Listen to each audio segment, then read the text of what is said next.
horror fam, best friends, and ghoulish knights, and welcome to the 17th episode of Murders with Mertens. I am your host, Joe, and this is a podcast about horror. The supernatural, cosmic horror, body horror, the horror-adjacent thrillers, the psychologically terrifying, scary films in general. Each episode, I sit down with a guest to discuss one of their favorite scary films so we can gush about everything that makes it just so damned cool. Viewers, thank you for the support. Don't forget to like, share, and subscribe if you are so inclined. It all helps to get the word out and bring some much-needed love to this fledgling podcast. I have a minor goal of reaching 100 subs by the end of the year so I can get that custom URL for the channel, and are just over the halfway mark, so that's a goal now. So help if you could, please, if you are so inclined. Today, I have the pleasure of welcoming back for his third appearance on the show, Mr. Dimitreus Newell. Dim, how the hell are you? I'm doing fantastic. I had work today, so I had a 9-hour shift before this, but I'm ready to go. Got a lot of sleep last night, so I'm Nice. ready. Nice. Sleep is good. I slept for shit last night, so awesome. Uh, No. that's why we got a little coffee here. Keep it going. Yeah, you Um, came prepared. I should have came prepared just in case, but I think I'm good. all right, all right. Well, I know we are here to talk about a film that we both rather enjoy for some reason. But yeah, it's 2020's The Dark and the Wicked, written and directed by Brian Bertino. Holy shit. This is a Strangers movie. fame. Of course, we already know that Stranger is one of my favorite scary movies of all time. So for him to do another movie that I really enjoy, Yeah. I think this one is almost on par, maybe a little better though. I mean, I have a lot of memory with the Strangers, so I feel like I have a special place for that one, but this one is definitely upscaled on the fear factor. Yeah. Yeah, it's like you said, it was kind of relentless. It is bleak as fuck. There is no hope throughout this film whatsoever. Maybe the tiniest little bit at times. Oh no, it just takes another 5 minutes and that's gone. Um, I really like that it takes place in 1 week. yeah, yeah, it's And a you see solid each week's day go time. by. And you're just like, Hmm. oh man. I also read that this was actually filmed on the farm, Brian Bertino's childhood home. Um, Yeah, I read that too. that's wow. Okay, this explains so much about him as a writer director now. I mean, if he lived in this home that they live in, it's looking a little rough. Maybe they kind of made it look like that, but I'd hope they had some movie magic implied because Yeah, yeah, some more set dressing and so on, yeah. because there are far too many skulls in this house. Um, Right. but uh, I guess some people are into that. For sure. But yeah, this is one of those films that I forget the distributor, but it's one that gets picked up by Shudder all the time, and that's where I definitely saw this. I know it had a release in theaters like in late 2020, and then I don't know how quickly it made its way to Shudder, but I feel like I saw it fairly soon after it was on there, just because the marketing for this looked cool as hell. How I about read you? that it was supposed to be at a festival and then the pandemic hit, so it kind Hmm. of got pushed out and nobody got to see it at the festival. So I can't remember what festival it was exactly. I think maybe TIFF. Um, That sounds right. but yeah, yeah. So I actually stumbled upon this. I didn't see anything beforehand. I didn't even know it was coming out until I saw Shutter put out their marketing for it. So I was pleasantly surprised when I went in. Yeah, yeah. I don't know that I have too many other super top level or historical thoughts about this thing because it's a fairly recent film. Definitely one of the more recent ones that we've done on this thing. But I think we should jump right into it with the opening credits. You get that if you watch it on Shutter, you get the awesome John Carpenter Shutter stinger twice because they intro everything you watch on there with it, but also it's part of all the different studio and production house logos. Um, yeah, yeah, it's a fun Gotta one. love it. Yeah, yeah, it's definitely sets a tone. We start off with mom, who's clearly like a dressmaker. She seems to be making a Spider-Man costume. I don't know what that's all about, but did you notice that pattern? Um, It did look like an odd pattern, and we never see that again. But like, I, you can tell that it plays into the what we see later with the daughter. So I do think that it was kind of important to show whatever she was making. mhm. Yeah, yeah. To be clear, that she has other roles than just being a mom and homemaker and all that. But she's startled by some noises. She hears the goats from the pen, and they have like a string of bottles and horseshoes and other things as noisemakers, just in case there's like wolves or something coming through. Um, she goes and checks on them, and then hears more noises outside. Um, and just, she kind of seems to shrug it off or whatever, but it's definitely setting a tone already. I do want to point out that when it shows the sheep for like a split second, you see a figure for just a second, and if you blink, you will miss this like hidden human-like figure. And I don't think I saw it the first time. And I watched it again, and I was like, "Oh snap! Like, what was Yeah, that? Like, there's a it lot of happened that so in this fast." film. Yeah, Um, totally. for sure. It's definitely blink and you'll miss it moments.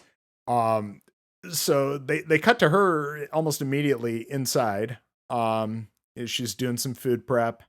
And you hear the scraping and creaking from behind her, and she turns around, and there's a chair pulled out from the kitchen table, and it's kind of turned and facing her, almost like something's sitting there watching her. um and we just get the title card, just black white That's lettering, yep. nothing I love fancy. it. I love I it. love when they It's do that. such a great way to start this film off, though. It's just knowing that there is a presence. Bad shit seems like it's about to happen, from the start. I And then love that we, the music plays into that as well because oh yeah, there's never any kind of happy no, or uplifting music. It's all down like dreary music from the start. So yeah. And if you watch it with subtitles, the way they describe the music is usually something similar.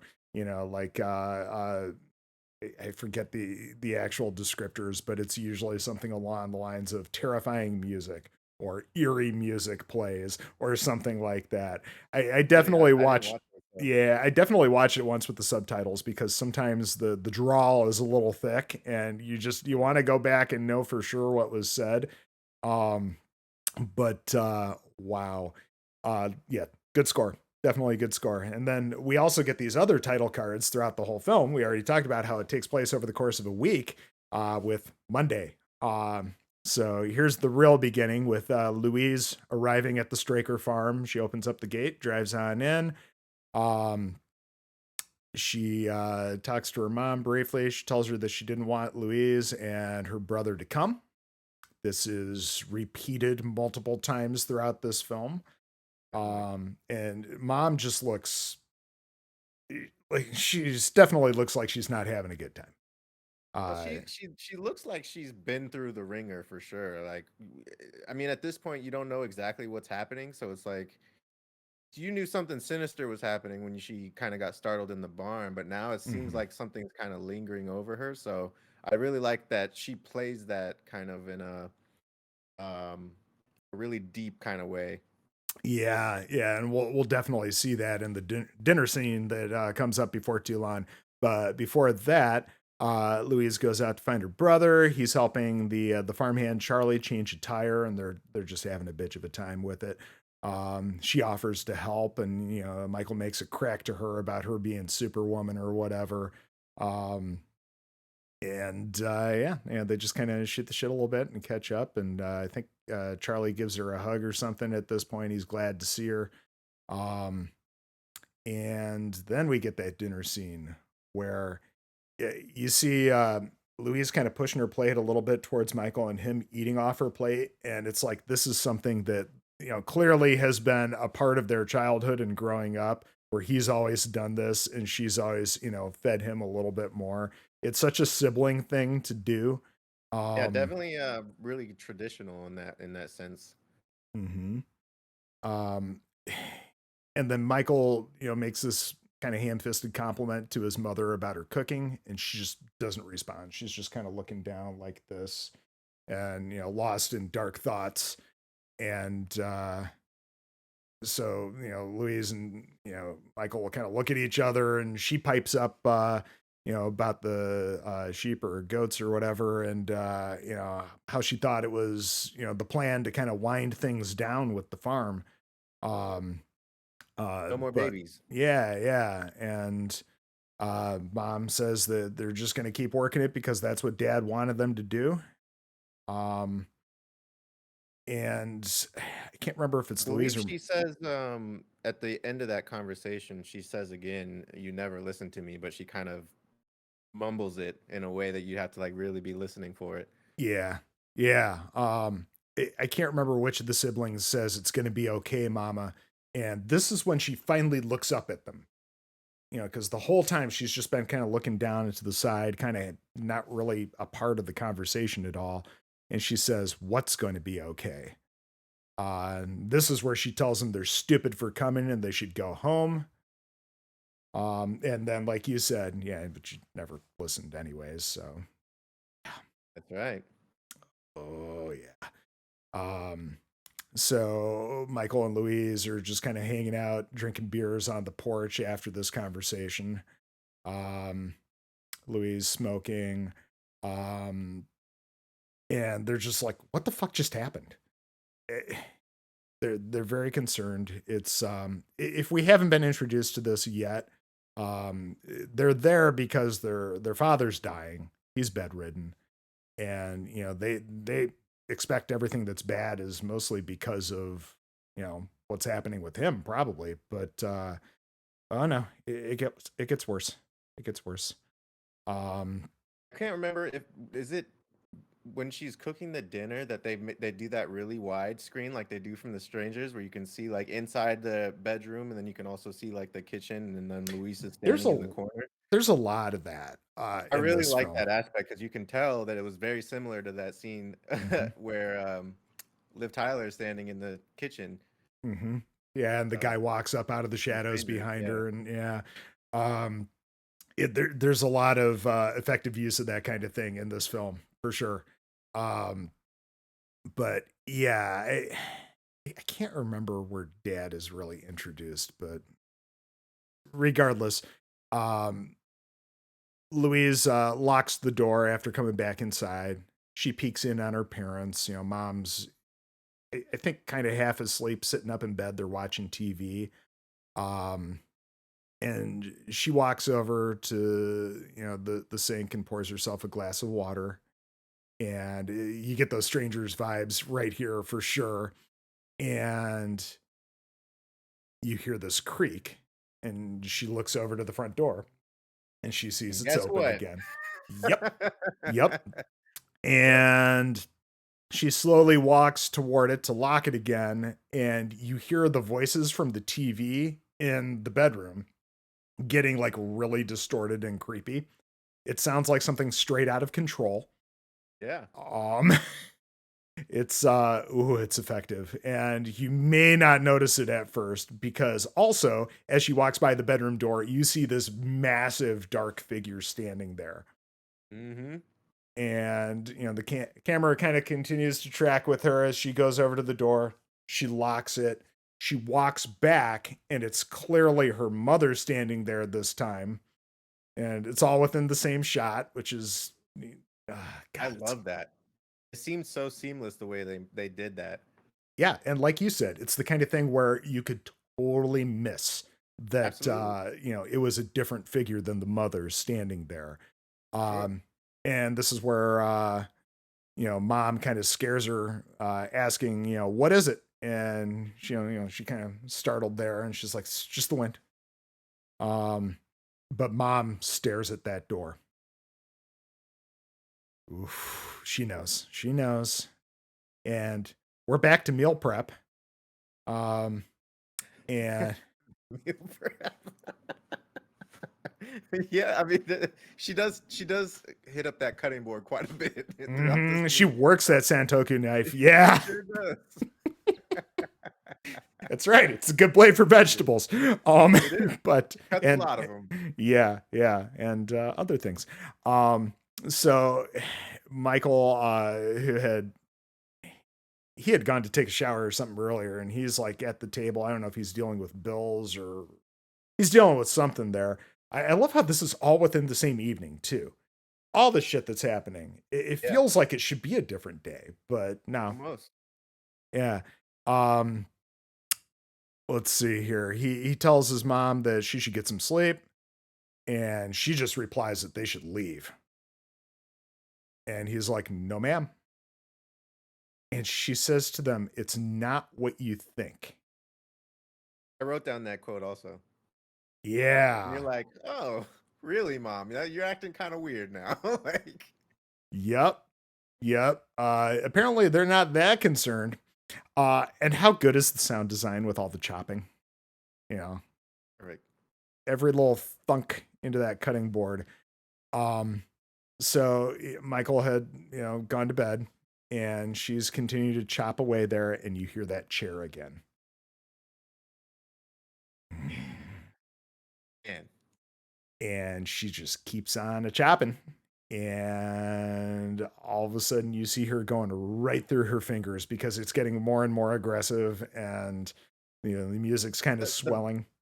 the visceral imagery that like it looks so realistic when they Oh yeah. actually pan to her fingers and then they pan to her face and then like you Yeah. just see more of her fingers getting caught. I was Oh like, yeah, yeah. oh Not only god, does she slice through them and you hear the crunch of the bone along with that, yeah. but then she decides, you know what? Let's mince these. They need a good mince.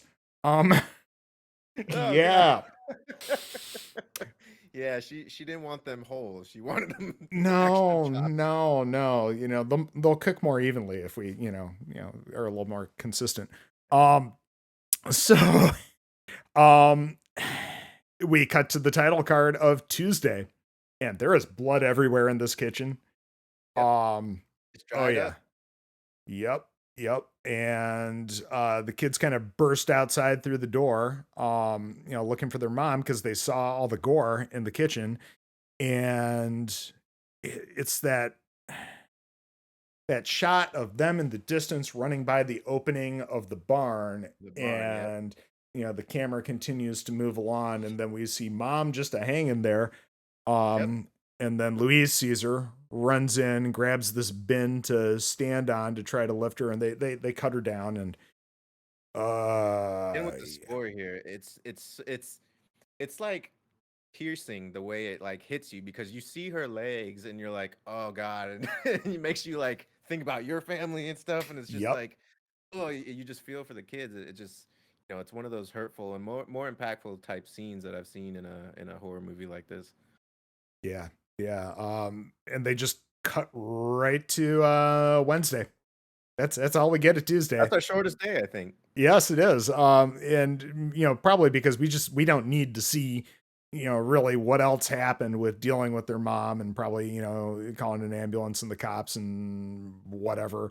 Um, but yeah, so yeah, they're just kind of in shock sitting there at the table, and Louise is smoking, inside this time. And I'm thinking to myself, oh, nice. You're smoking inside the house, and your father's dying in the next room, and he's on oxygen. Um, Oh, I really don't think they give a shit at this point. Like they just took care of their mom and like she's probably lost it already. Like Luis is already through the roof emotionally. yeah. And the hospice nurse gets there, and she gives her condolences. And this is where she admits that, mom was kind of spiraling. Yeah, she Um, tells him that she was saying things, talking. hmm Nobody else yeah, was around. Thing, and when yeah, she said when she thought I wasn't listening, right. How mom would sit beside dad and whisper to someone who wasn't there. like, oh, Yeah, it's like, you can I guys go didn't home want to say now? anything about this before, like before we got here. Like, Oh my god, you weren't concerned about that enough to let anybody know. Yeah, you just thought that was her dealing with things, didn't you? oh Um, man. oh god. It seems like something you would call somebody, the next of kin. Like, hey, Yeah, your mom is acting a little strange. You may want to check on her. yeah, maybe, just maybe. I mean, she doesn't Um, look like she had a cell phone, the mom. So like they would have to call the house phone, and that thing is probably old as shit. oh yeah, yeah, definitely looked it, didn't it? So Louise offers to watch after Dad at night. This is what they wanted, she says. She just wants to be shown what she has to do and everything. Um, and then she goes outside to kind of poke through her mother's workshop. You hear this whispering playing along with the wind. Um, Not that. Yeah, yeah, that's very subtle the way they did that too. it's very subtle. Thanks, closed captions. Um, I guess that would help because it would tell you if something's happening. I didn't even realize that there was whispers. I guess it makes sense though because it kind of implies that she's being watched in that yeah, way. yeah, she's absolutely being fucked with already. Um, so she's poking around the workshop and she finds a wedding dress with her name attached. That's sad as fuck.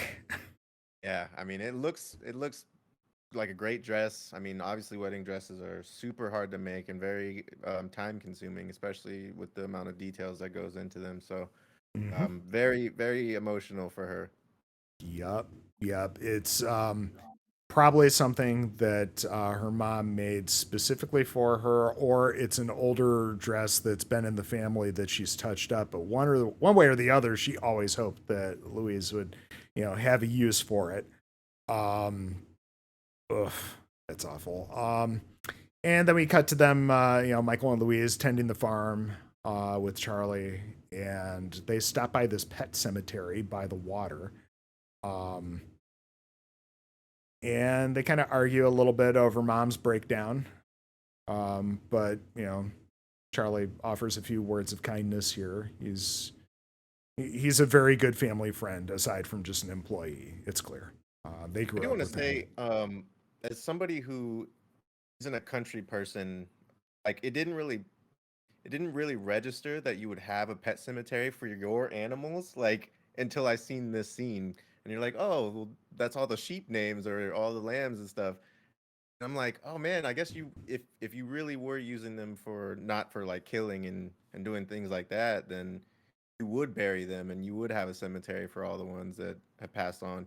And yeah, it was kind of rough seeing that. I was like, oh, like they named every single one of them. Yeah, well, I think they made a comment about one of them being a particular one that they really liked. So yeah, probably the ones that they were at least more attached to ended up there. Um, oof.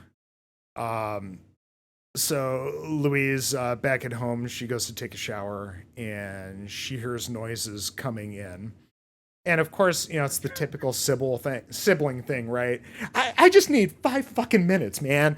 It's That scene the first time, I almost fell out of my chair. because it I ain't knew it was Michael. coming this time, but oh shit. Oh God, yeah, and he's got the face doing the Jacob's ladder thing. Man, Oh God, that shit rocked me to my core the first time. yeah, yeah, and he pisses himself as well. I don't think we even said it's Dad standing there. Yeah, Does he yeah. have the white eyes in this scene? Okay, so it's more of an apparition of Dad then. But yeah, she freaks the fuck out, like you do, You and do. Michael comes in and there's nobody there. Um, yeah. So she goes outside for another cigarette. That is clearly her coping mechanism in this movie. And she probably spoke like 30 packs in this this whole Oh week. my god, God. And this is where Michael finds his mother's diary. That's right. He just happens to bump it with his foot as he's walking through, and he brings it outside to show Louise and starts reading from it. Yeah, but didn't he say he only read the last page? Yeah. I know he's there in the darkness. Help me, please. He's killing David. He can't breathe anymore. There's nothing I can do to stop it. Devil, devil, devil. He wants David's soul. All right. Mom, what's really going on in the house? Mom, I think you need to talk to somebody.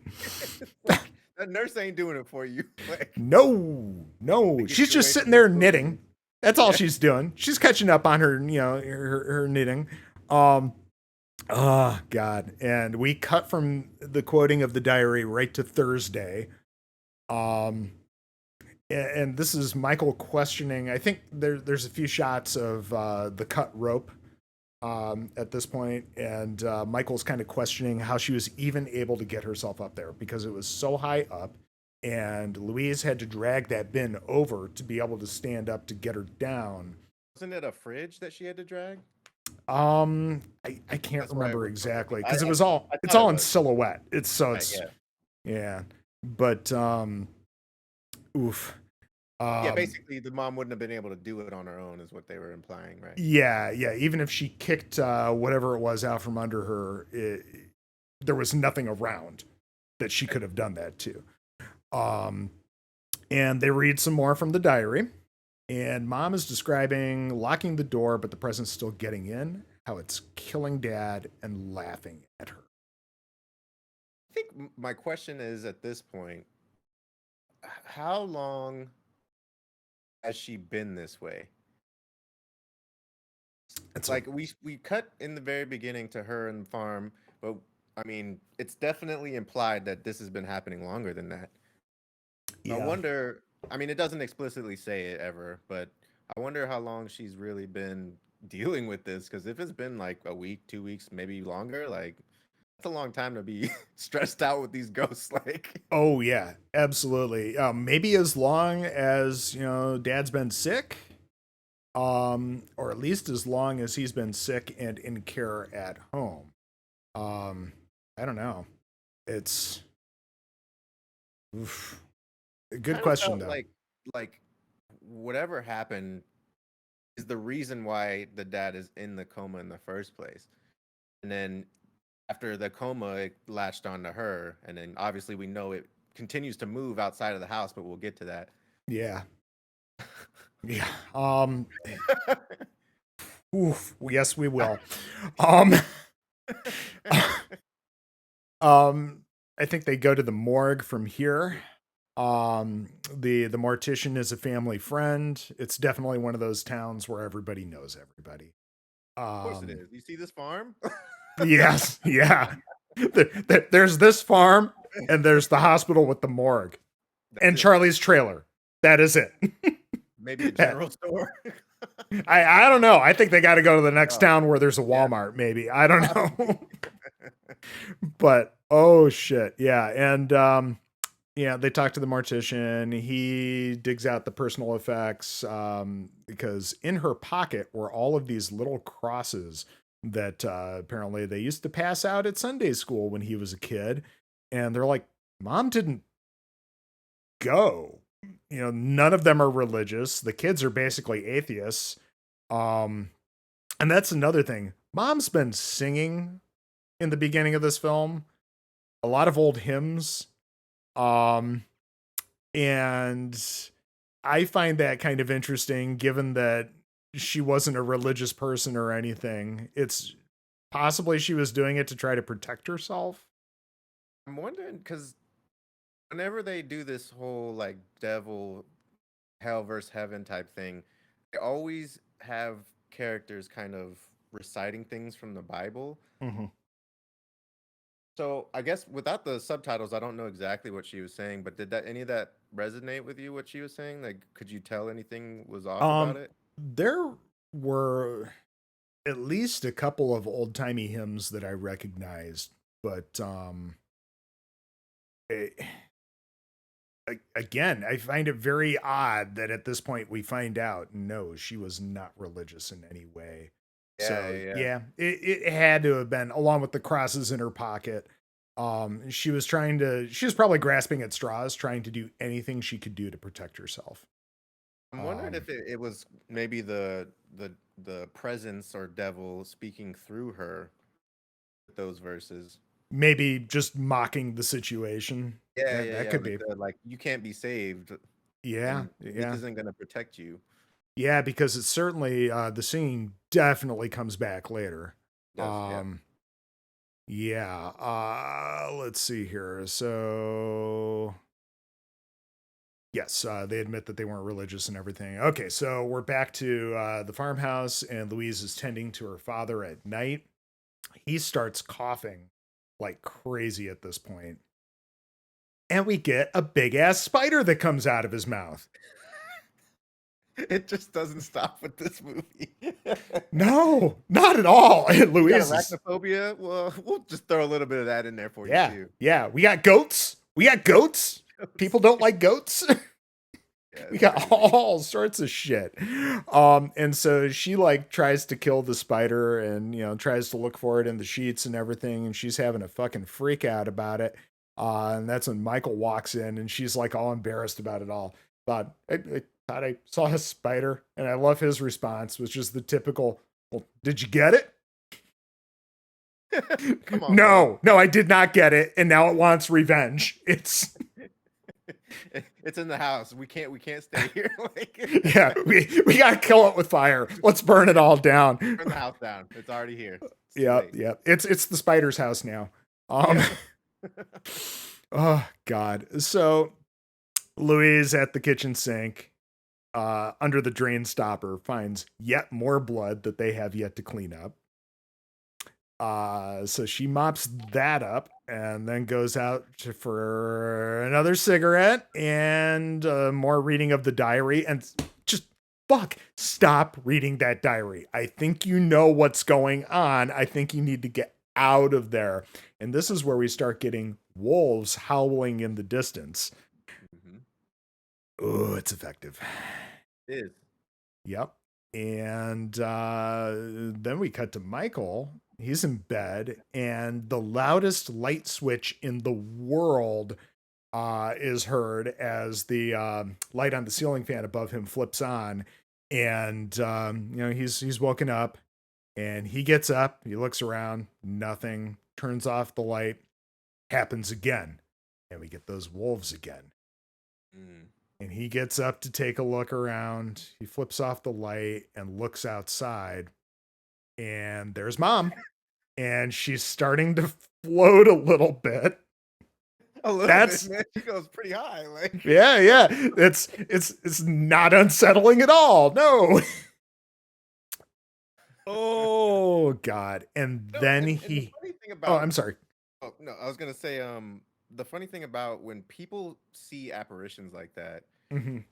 they always try to say like they didn't see anything or like, oh, I'm fine. Like I like try to handle it themselves. But motherfucker, you just saw your mom floating outside. I think maybe it might be something you want to share with your sister when you're in a house with her. Like, Yeah. it's not like Uh it's just some random people. Like that's your blood. Yep.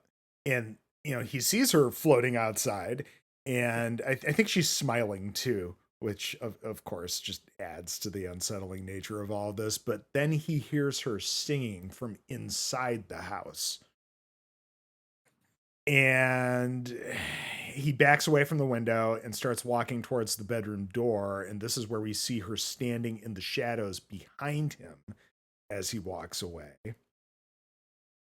God, it's super effective.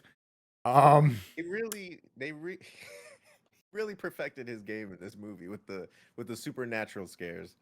Oh yeah, yeah. I can't wait to see more stuff from this guy for sure.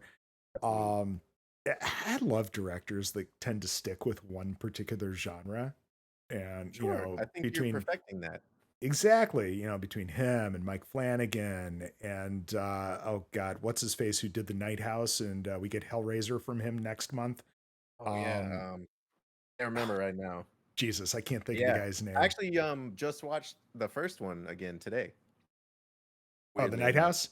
Oh, Hellraiser. Oh, Original. nice. Yeah. It Nice. was a good Uh, time.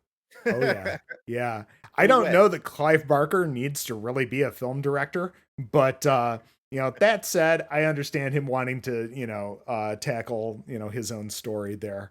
I can Mhm. appreciate that. But yeah, Hellraiser and Hellraiser 2.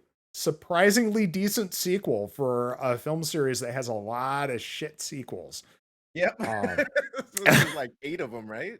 oh my God, or more, possibly Oh more. man, it's But I yeah, think that very was the much. thing though back then. I Yeah. mean, you Oh, every horror absolutely it movie. was. Yeah, Anything that could be turned into a franchise was, and just driven into the ground yep. in that search for money.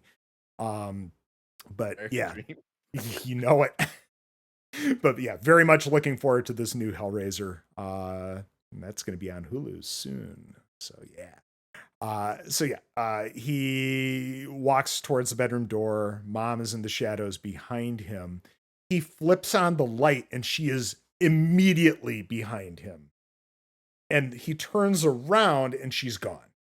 Oh man, it's so good. Ah, Perfect, yes. perfect cinematography right there. Oh yeah. Yeah, these people know how to bring those scares. It's mm. Mhm. I see all these people griping on the internet about this film, about how nothing happens, Really? about oh yeah, about how it's just, there's like a sense of dread and everything, but nothing actually happens in this movie. Motherfucker. It's we're on what Thursday? Like I mean, so much has happened so far. Like Yes, and it's continuing to escalate. yeah, Oh my I god. don't understand that, but okay, Yeah, some people just want to complain about stuff, I guess. that's true. Um yeah. So, yeah, we cut from right here to Friday. Um Louise wakes up. There's a thunderstorm outside. She is spending her nights sleeping beside her father to be able to keep an eye on him. And we just get the shot from behind her as she pulls her hair up and ties it behind and then gets into the bathroom, and she's standing there at the sink. She flips on the light and sees these red marks all over her face. At As first, an I thought it absolute was blood. Yeah, I thought it was like scratches. Yeah, Um but she turns on the water, washes her face, and goes back to the bed and finds a tube of lipstick in the bed next to her father. it wasn't at the top. She had to roll down those those sheets a little bit. Yep, yep. Oof. And Oh, Dad, what are you doing? yeah, yeah. But the phone rings and she picks it up, and it's a recording as if she had tried to make a call somewhere else that didn't go through. That was weird. Yeah, Um, and then, yeah, yeah, then it rings again, and it's Mom this time. I told fucking y'all mom. not to come. Jesus, mom is relentless, man. She's Oh, just yeah. from Oh, the yeah. start. Yeah, we get that repetition of I told you not to come. Um, and Michael, I think he had said the day before that he was going to go to the grocery store in the morning, and he's driving home through the rain, and he finds this preacher at the gate.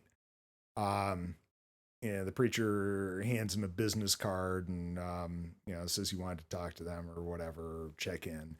And they're sitting there at the table with him, and the preacher's reading from Mom's diary. I guess Yeah, he is a priest, actually, which, yeah, if he is a Catholic priest, that just brings an extra level of creepiness to all this shit, because the Catholics know how to do it. Let yeah. me They tell sure you.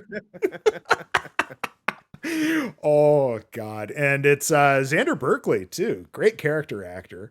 I love how he actually gets third billing on the poster of this film, and he is barely in it, but Yeah, I it's mean, it's I'm an effective surprised. performance the little bit that he's in here. Sure. Um, Also very difficult to tell that it's him. I know he's probably getting up in years, but the makeup is Yeah. pretty pretty intense. Um, so yeah, he's reading from the diary, and the siblings, they start thinking that it's this preacher that was influencing their mother, and they basically kick his ass out. um I don't know, it's the conversation that they have it sounds for the most part like this priest is trying to be helpful, but in a way that they're just not receptive to. But Yeah, I yeah, like that line. I can't remember exactly how it goes, but he was like, I try to tell her the truth, and then they're like, well, yeah, he says, the no, your truth. I was like, oh, well, well, we flipped that on him, I guess. yeah. And as he's leaving, he tells them, the devil's not out there; he's in here. Don't like that. Nope. I do like Don't like that. the cinematography of him kind of walking out though. I like that whole way that was shot. It was Hmm. really cool. Yeah, that's something we Dark. really haven't talked a lot about in this film. That is just, it's fucking gorgeous. Oh yeah, it's totally. it's yeah, beautifully shot film for something as dark and bleak as it is. I'd love to Um, see a higher quality version though. Like every time I watch something on Shutter, it doesn't seem like it comes in very good. Which I'd hope that maybe yeah, one day they'll get that figured out. But yeah, I really want to see this in like 4K, really high definition quality. I think it'd be really nice. yeah. The I'm deep black. curious. Yeah, yeah, those impossible blacks. Um, I'm curious if you like did your Shutter subscription through Amazon and then actually watched it through the Prime Video app. I'm curious if it would be any different I because watched it on Xbox, okay. so I Um don't know if that makes a difference because I just use the Shutter app on Xbox. yeah, and I usually use the Shutter app on my TV. I would have Um used it on my TV, but LG doesn't have it in their library, so I couldn't download it. oh, that's irritating. Yeah, Yeah. they not long ago Samsung finally did a Shutter app for their TVs. I'm waiting Um on LG. Where you at? yeah, no kidding. Also waiting on you, PlayStation. Come on. Yeah, Um exactly. it's for whatever reason things just work out better for me and my overall network at home if I use my PlayStation instead of my TV or Xbox. Don't know why, but my Xbox hates my router and vice versa. Um so yes, preacher leaves and Louise is out in the barn looking around. Michael calls his wife, lets her know what's happening. There was something said earlier in the film how his wife didn't want to come with the girls because she was worried how, all the things with, their dying grandfather would potentially influence them. Maybe she's never been a fan of his family. I don't know, but That seems like some kind of shifty type of maybe the parents didn't like her as a person or something. yeah, Seemed like maybe there's kind of because animosity in there. yeah, maybe like you took our son away from us, type of Yeah. thing. Yep. But Louise out in the barn, she hears those noisemakers going off, and you see this shadow behind her just grow up the wall. That one's hard to miss. Um, Totally, totally. Not subtle at all. Because the music, Long shot too.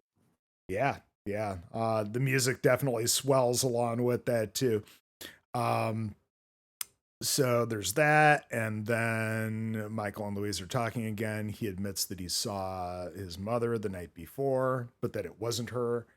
And we get more wolf howls in the distance.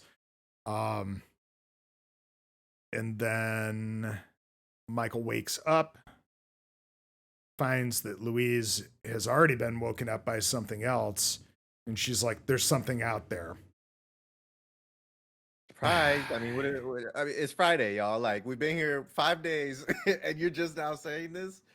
Oh, the brother's Yep. been seeing shit for like 2, 3 days. So, like, And again, it's the whole idea of, yeah, there's something out there. No, motherfuckers, there's something in here. right, right. There is something really wrong with this place and everything that's happening with your family.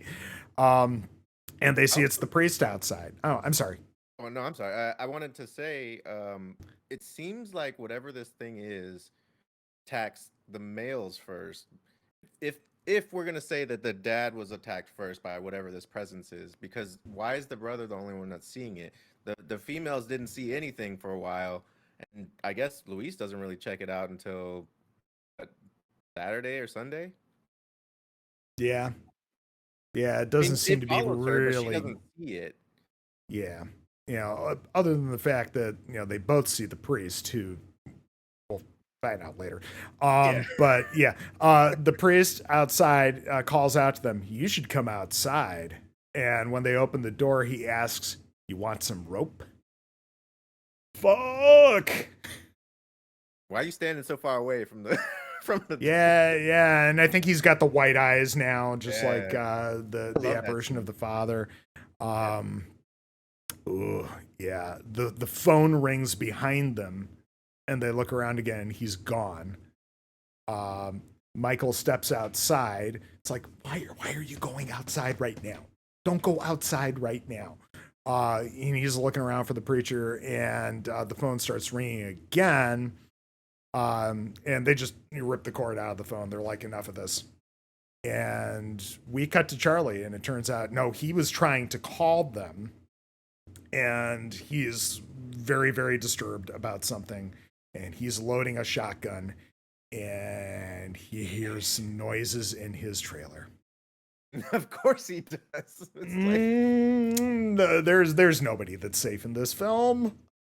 Uh, um, and it is this demonic as fuck Louise with all these cuts all over her, and she's cutting on herself and stabbing herself, and oh yeah, looks and harsh when she's doing yeah, it. Like, oh, it's like oh really going yeah. in there. And she's just kind of like gurgling and growling and not really saying anything distinct until she whispers to him, "You did this to me." Where your clothes at, girl? Come on. Yeah, yeah. And after she tells him that he did this to her, he takes his head off with that shotgun. And you see That it? was that was visceral. Yep. Um, he Man. paints the ceiling with his brains. Um, we all needed that imagery. yeah, yeah. Oh, Ooh, it's yeah, this film is it's got the gore. You would not expect a film that's, I guess, maybe a little bit more subtle in what's going on with things to have this level of gore, but oh, it's got it.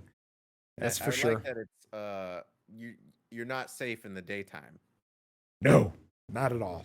I love that. I Not. love when movies play with being in the daytime because it's still as scary as being at night if you're being possessed or haunted by Oh yeah. something. Like, I also love that it's often very difficult to tell at times throughout this film what time of day it is. yeah, it's There's overcast some a of lot. those. Yeah, yeah, very, very cloudy. And earlier on in the week, you feel like, okay, this is the next day, right? But no, no, it's just more going on, going on, going on. Um, and we cut to Saturday from here. Um, Michael and Louise are talking about taking Dad to a hospital. They see they're finally getting the right idea. They're finally understanding that it's time to get the fuck out. 6 days. 6 days it took for them to. I digress. Yeah, yeah. And Louise, she calls the number that the priest gave them, and oh yeah, we find out that this priest, he doesn't know what the fuck's going on, but he tells her that he's in Chicago, and it's not fucking funny. I once had a daughter named Louise, and she killed herself. What are you doing to me? Ooh. Yeah. For a quick second, you almost think that maybe she's dead and she's like one that's maybe haunting them. At least that's what I thought right away. I was like, oh, maybe they I don't mean, really see her. honestly, that could be a distinct possibility of what is happening in this film. I mean, I don't know. it's a fun idea for sure. Oh God. Um, but yeah, the doctor shows up. He won't sign off on transporting Dad because he'd probably die before they even make it to the highway. He says. Um, ugh. Uh, the hospice nurse is there. He talks to her, and she tries to, buck him up with some ideas of, you know, of faith, and he's just not really listening. No, Um, not at all. but she's got a little bit of hope as far as what she sees in her work and how she sees it. Death, while it's not a great thing, how it can bring families together and blah blah blah. Um, She says, what, the soul needs love to stay safe. yes. I was like, okay. I mean, doesn't Uh-huh. really work in this family, I guess. Nope. And there is like a helicopter shot of the goat herd going off to graze or whatever, and we get this shot of this three-legged wounded goat limping its way back to the farm and just bleeding like crazy. Um, ugh, Looks yeah. like a real goat too, so I wonder, it had to have a missing leg already if they had to kind of do the makeup on that leg, which I thought was interesting because a lot of times in a movie like this, it'd probably be like a CG goat if they didn't have like a three-legged. Oh, but it looked like Yeah. they really did. Yeah. It's either that or they could have potentially, digitally erased a leg, and, Yeah, by maybe having held to it up. wrap it with a bunch of either green or blue tape or whatever, that may have caused the goat to kind of limp. Um, Maybe. I don't know. Whatever. I'm sure the Humane Society had something to say about one thing or another in the way they did all this. But they clearly signed off on it all. Um, so, uh, yes, Michael finds this goat and he kind of holds it, and then you see Michael and Louise going out to finding the bulk of the rest of the herd all slaughtered. And I didn't think about it until now, actually. If the whole goat kind of and allegory to kind of what the devil is and how he is an appearance of a goat. I didn't really think about that until now, but I'm guessing it might have played into why they chose goats for this farm, or maybe why they chose animals they did. It just kind of dawned on me that it would have that type of imagery. mhm. Yep, Michael agrees. Sorry. No. Oh yeah, goats are creepy. And I don't know which one of them says this at this point, but they say she told us not to come. Again, just the repetition of this. So they burn the bodies of the slaughtered goats, and oh god, So yeah, many. yes, yes. That thing was like a beach bonfire, like. Yeah. It looks like something in like a big ritual or something like that. And they kind of wonder aloud if there are, how many more of them are alive. I think they say something along the lines of there might be another, five or so out there, including one that was pregnant. Um, and Michael's going to go sit with the ones in the barn just to make sure that nothing happens to them.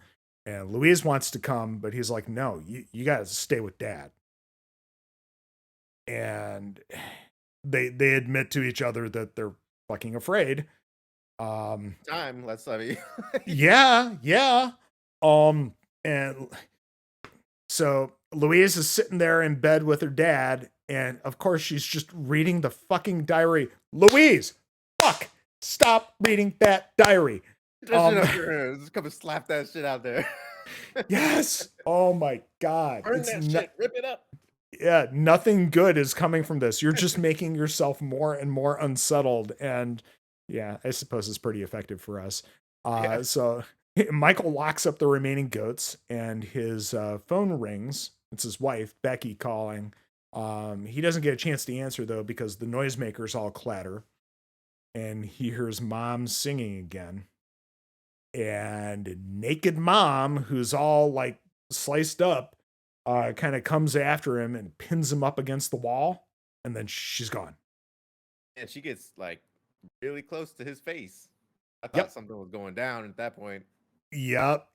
And she disappears, and he opens his eyes and steps forward. No, you had good instincts, because she pops up behind him and whispers in his ear, and he pulls out a buck knife and nearly slits his own throat, but Yep. manages to stop himself. Um, oof. Yeah. I gotta say that knife didn't look very sharp though. No, no, it's It's effective, but it didn't look very menacing, at least to me. yeah. God, it's still creepy as fuck. Um, And then we cut back to the house, and the bedroom door creaking open as Louise sleeps next to her father, and then footsteps creaking towards her, and then something clearly crawling onto the bed and growling. Oh, this is Who effective. could it be? Yeah. Yeah. Could it be Satan? Um, and yeah. Oh God. She breaks free from the hold that the situation has over her, but her dad's gone. Nope. He's on the ceiling, and he's clearly begging for help. Oh yeah. Reaching out to her, and he managed to scream at her, "Run away." And we're at Sunday. Dawn of the final day. Yes. Oh God. And Louise finds scratches around her father's neck in bed, and she calls out for Michael, but he's not there. And she's looking around the house, and she's startled by a loud knock at the door, but it's a young girl. It's Charlie's granddaughter. I think this girl was the girl from Monster, um, or The Monster, or whatever, the Brian Bertino's kind of middle film. 24. Yeah, it's that's an effective little film as well. This Like that one. yeah. Um, so it's Charlie's granddaughter. She's come to check in on them, and I love this line. We've been calling, no one answered. I feel like there's so much meaning wrapped up in that. Take it however you want, but Yeah. oh It's yes. effective for sure. Yes. She lets Louise know that her grandfather killed himself a couple of nights ago. Um, and Louise, Grandfather was Charlie, right? yeah, Okay. yep. And Louise is shocked by the news because they had just spoken with him. It had only been a few days. Um, she invites the little girl in, and right when she hits the threshold, she says, "Do you smell him?" Bet Oh you do. God. I smell him too. He's close Oh, now. He's rotting. Mm. oh Yep. man. Creepy little devil girl. And yeah, Wearing a she red dress, runs away. right? Louis, I'm sorry? Wearing a red dress. Yes. Yes. Mhm. Because of course she is. Of course she Um, is. Louise runs inside to, kind of stand guard over her father, telling her to go away and leave her alone. And she steps back out of the bedroom, and the girl pops up behind her. This is one of my favorite horror film tropes. People that have no physical way of getting to where they need to be and just popping out of the woodwork. Um, Yeah, I yeah, love it. love that stuff. And it happens twice with this little girl. Yep. Oh yeah. And all of a sudden she's gone. Of course she is. But I think Was she they have wasn't some. there? Was she Yeah, really there? I think they did some fun voice modulation with her as well, because it gets a little creepy. Yeah. Um, but all of a sudden she's gone.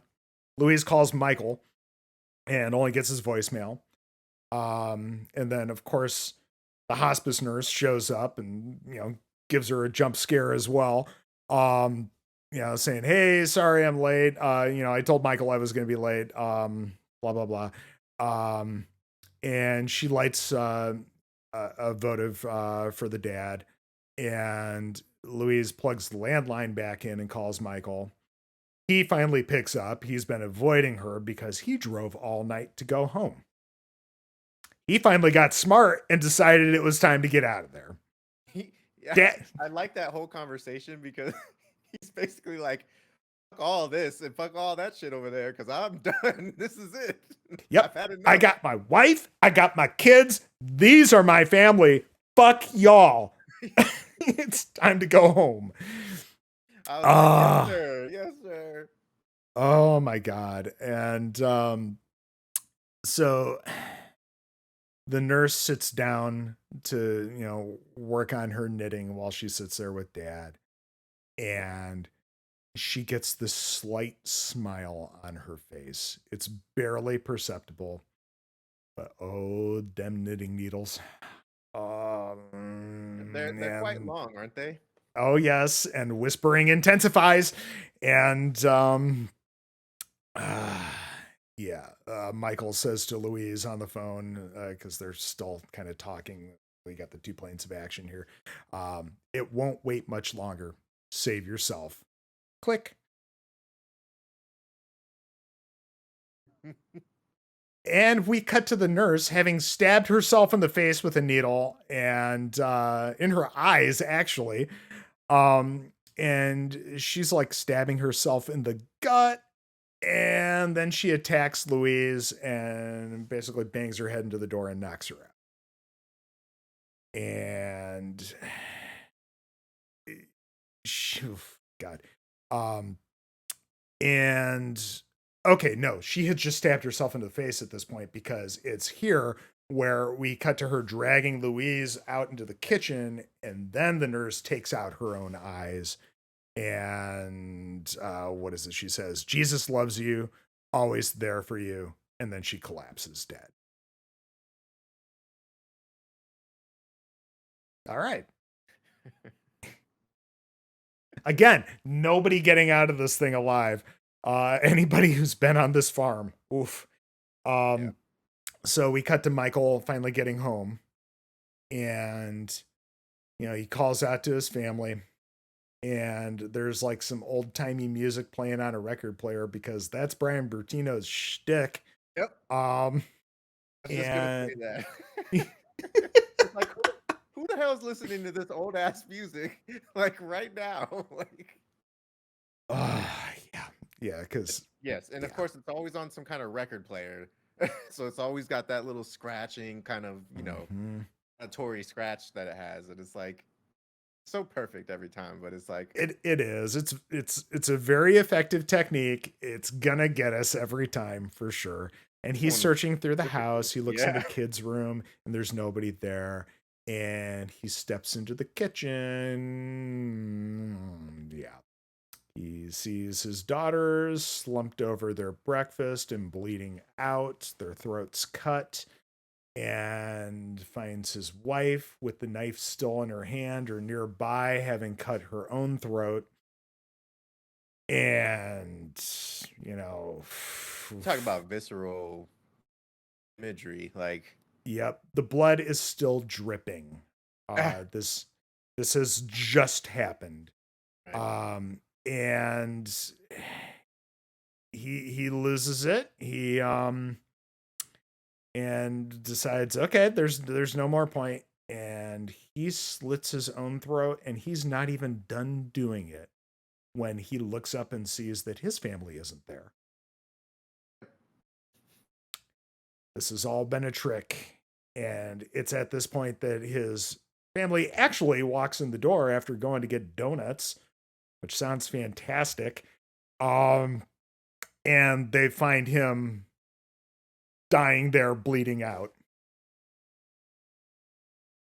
They don't even know what's going on. Like, why? What I know. Happened? Like, what? Maybe if you would have came to the farm, stopped playing, then you would have knew. We could all endure this together. Yeah.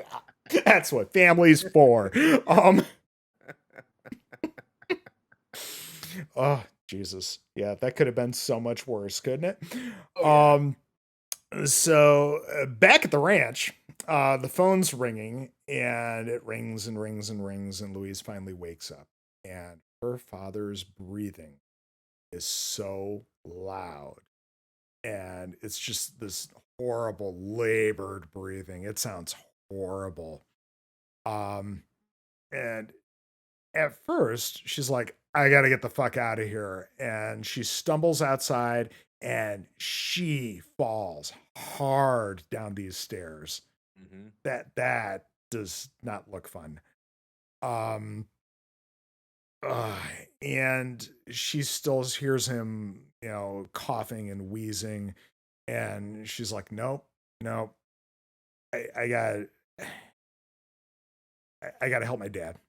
And she goes back inside. Stupid. So stupid. Exactly. Um Not that I think this would have left her alone. I Right. think she would have had the same fate as her brother, but she goes back inside and she tells her father she won't leave him. And then she starts hearing Michael scream her name from outside, and he's screaming for help. Little And does she know. yeah, yeah. She calls back to him, and then you start hearing many Michaels with their voices overlaying each other, calling back to her. And she knows what's up.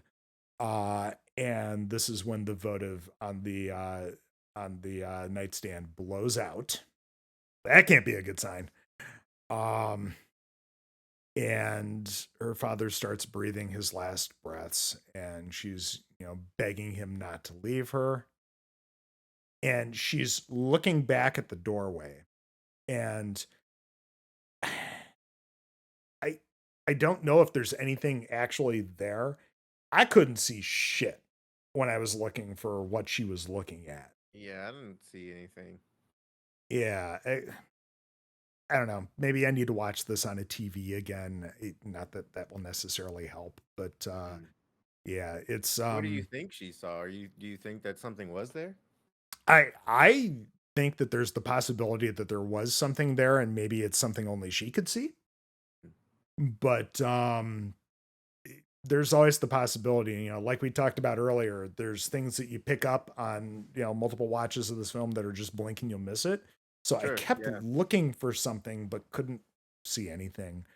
Um, and he clearly dies at this point. And then we hear the mothers singing again. And it's like one of those, oh, what a friend we have in Jesus type hymns. Yeah. Um, Yeah. And this is where her father leaps up out of bed and attacks her. And we just end with the exterior of the farmhouse and Louisa's screams. And credits. So What a abrupt. yeah, what a lovely week in the life of the Straker family. You know, Um right? And Holy shit. I still like really enjoyed watching it again, and Oh yeah.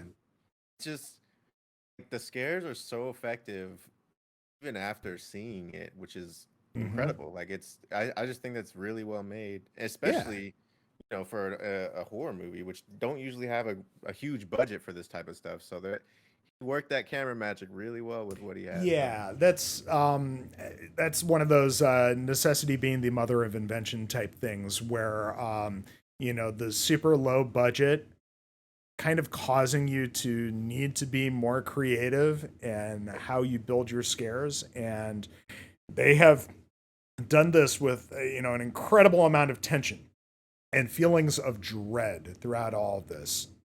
It's just there is so much going on that tells you and informs the audience that no one is making out of this alive. Everything is going to end badly. There is not much that's good or hopeful in this film. And like we talked about earlier, the little bits where you may think there is, no, that's snatched away from you in like the next scene. It's I Yeah. think he has this tendency to put people in these scenarios just because, which I think is interesting. Because even in the monster, like their car breaks down, and they're kind of just in this scenario, Hmm. and even in the strangers, because they were home. That's the quote Yeah. from the movie. So it's like purposely putting people in dreadful scenarios and not giving that reason why, which I think is Hmm. interesting because when you're talking about like a devil presence, it seems like that would be he would latch on to something less random, you know? Yeah. But they don't Oh, explain it, and he's not going to explain it. So, I I I mean, think that makes it absolutely terrifying in yeah, that, there's no reason, there's no, no motive as far as, these people deserved it or anything right. like that. It's Happen to anybody. yep, exactly. That makes it absolutely terrifying. Um Would like to yeah. see him do like a contemporary city type of horror or Mm. supernatural horror, like in modern or maybe near future times. I think he could probably knock something like that out of the park. Yeah. Oh, I'd love to see that too. Something in a little bit more of an urban setting would be Yeah. interesting. I love that they're doing that with Evil Dead. Mhm. If we ever do get to finally see Evil Dead Rise, I think it is getting a theatrical release now. Yeah, they That said that what in March, I thought. yeah, that's Something like one of that. those things we were worried about with all that HBO Max Discovery fuckery. But it. Uh, Yeah, it is. yep. It's. I just hope we get a leak of Batgirl someday, but probably never meant to be. I mean, maybe there's data miners who get that type of stuff, but we'll see. Yeah, and then they'll kind of be forced to do a release or something at that point. It's Yeah. yeah, yeah. But yeah, I'm curious what Bertino has on his slate. I didn't look anything up beforehand about what he's working on, but I'm doing that right now. I did pull up. Uh, He had a movie called Mockingbird in 2014 that I haven't heard of or seen the trailer for. So hmm, I'm curious. I might have to check that out because it looks like has a clown on the front. So okay. I'm interested in that. And with Terrifier 2 coming, Yeah, that's gonna yeah, be creepy super clowns. gory. Let's see here. Nope. I did the dumb thing on IMDb where I just click all filmography instead of director. Okay, yeah, only the four, and he's only doing some producer work for the near future. Interesting. And he's got See No Evil and Grim Knight as a producer, and these must not be very far along because there is not much about him here on IMDb. Hmm. Well, that's unfortunate. Hopefully he's Maybe got that means he's preparing or writing or yeah. thinking up the next idea. And I think his catalog that I'm looking at right now, I mean, he can. I'm confident that he can do something else, and hopefully, more budget. Yeah. Oh, absolutely. That being said, the low budgets that he's had to work with, he's cranked out some real gems. So, um, For sure. yeah, Likes doing the one setting thing, which is interesting. yeah. I think that's always nice for horror, though, just because, you Focused. know, yeah, it's very focused. It feels much more lived in because you're spending a lot of time with it. Um, I think with the exception of the monster, just because that's basically inside a car, the whole film. But yeah, I mean, between the strangers and the dark and the wicked, the set dressing is fantastic. Yeah, totally. Um, And then for him to the use his old farmhouse or whatever, it's like, I mean, yeah, I wonder if he thought of this movie because he had some type of interactions with presence there, or maybe he had some type of fear with the goats or whatever that he was taking care of. Guess I we'll don't know. never know. Yeah, maybe there's some interviews out there that would be interesting to look up, but Yeah. Yeah. It's We just call him up and ask him right now. Put him yeah, on the podcast. exactly. Yeah, is he on Twitter? Exactly. Oh shit.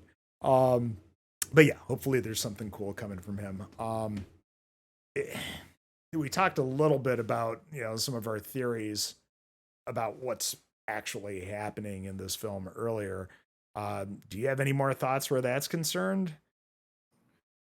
I mean, I like the idea that Luis may already be dead because we don't see her die, and the interactions that she has with the family members and the nurses and the nurse are very kind of limited.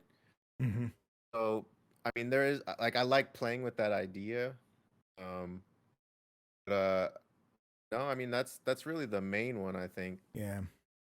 Yeah, it's as far as what the presence is, I mean, is it just straight up the devil or, just some kind of demonic presence that's just sort of generic? I don't know. I don't know that it necessarily matters either. One way or the other, it's bad for everybody involved. But yeah. I think if she was indeed dead at some point in this film, it's not from the beginning of the week. But I agree with what you say about the nurse having much more limited interactions with her. She speaks more with Michael than anybody. I don't know. I think you froze there.